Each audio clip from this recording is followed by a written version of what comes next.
Welcome back to అనీ kitchen. ఖచ్చితంగా like and subscribe. ఈరోజు మ్యాంగో ఐస్ క్రీమ్ ఎలా తయారు చేసుకోవాలో చూద్దామా రండి. ఫస్ట్ అయితే గోల్డ్ ఉంటుంది కదండి మిల్క్, అదైతే స్టవ్ మీద పెట్టేశాను. అవి మరుగుతూ ఉండగా పండు మామిడికాయలు అయితే 2 తీసుకున్నాను. పండు మామిడికాయలు తీసేసరికి అది తొక్కంతా వచ్చేసింది. అది తీసి పక్కన పెట్టేసి పచ్చిగా కొంచెం దూరగా ఉంటాయి కదా, అవి అయితే తీసేసి స్పూన్ పెట్టి చక్కగా ఇట్లా చుట్టుపక్క అంతా పొడి చేసి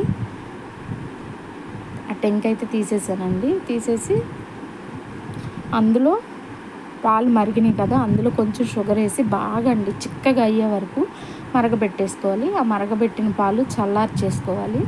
చల్లార్చుకున్నాక గ్లాసులో అది ఇందాక తీసుకున్న మ్యాంగో అది వేసి అది పెట్టేసి అందులో పాలు పోసేసి డీప్ ఫ్రిడ్జ్లో అయితే పెట్టేశానండి. బాగా డీప్ ఫ్రిడ్జ్లో పెట్టేసి అది 1 డే మొత్తం అయిపోయినాక నెక్స్ట్ డే తీసేసానండి. మార్నింగ్ అది తీసేసి కట్ చేస్తే చూడండి ఎంత సింపుల్గానో మ్యాంగో ఐస్ క్రీమ్ రెడీ అయిపోయింది. ఖచ్చితంగా లైక్ అండ్ సబ్స్క్రైబ్.